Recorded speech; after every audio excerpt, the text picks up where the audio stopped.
Well, Frank Luntz is a communications analyst and a Republican pollster. He's also the CEO of FIL Inc. and joins us from Washington, D.C. Thank you very much for your time. I just want to start with your analysis, if you would, on President Biden's approval ratings. How has it gotten to this point?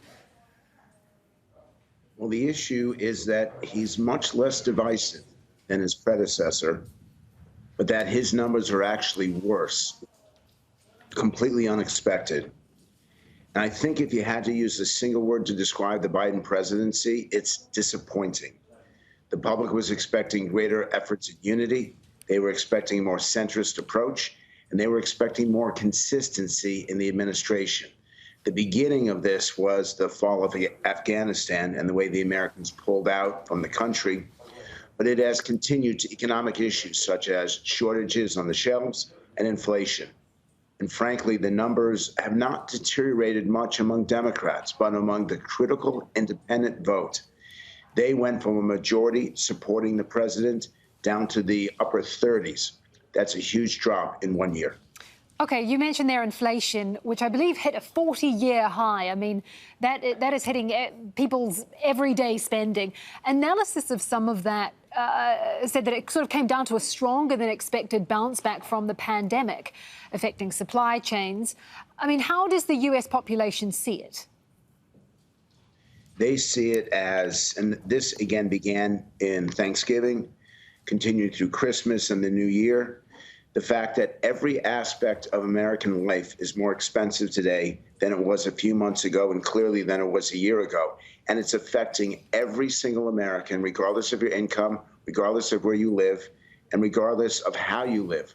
The fact that it is a daily occurrence, from food to fuel, means that every time you make a purchase, you think, why is it more expensive? Why have costs going up? What do I have to cut back on? And frankly, they don't blame the Biden administration for causing inflation. They blame him for ignoring inflation.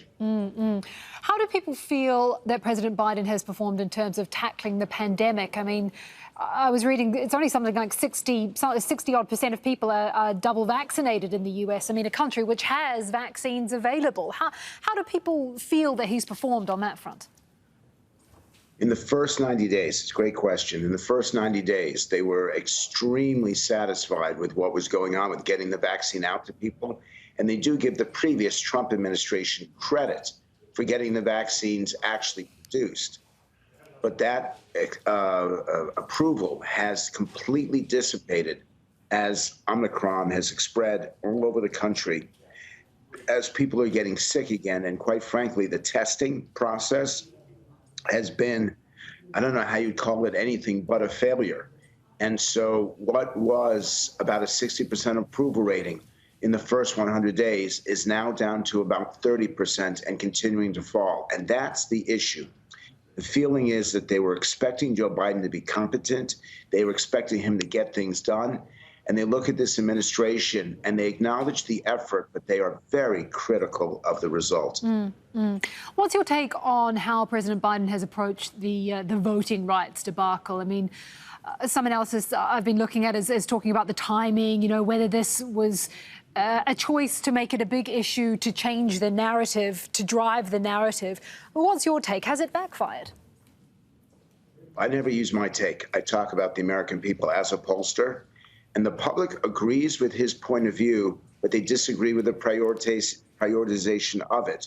They feel that the economy comes first, foreign policy is ahead of it, a sense of safety and security, such as the issue of crime and immigration, and voting rights and the whole issues of the democratic process is secondary to the majority of Americans. And they believe that his priorities are misplaced. And they believe that the actual results, the success of his legislation, leaves a lot to be desired. It's a midterm year. If President Biden's performance and approval ratings is any indication, how is that likely to go? Good question. For many months, I challenged people who said that the Republicans were winning a majority in the House of Representatives. Now, quite frankly, I don't see how they don't.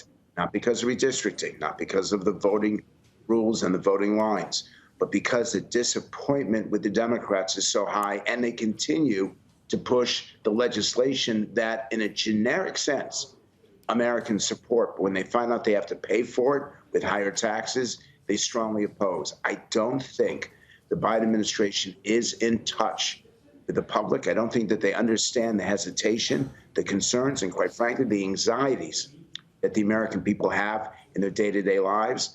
And that is causing the president to have the lowest approval rating at this point of any administration going back to Gerald Ford. All right, we'll have to leave it there for time. Thank you very much for your time, Frank Luntz, there, CEO of FIL Inc.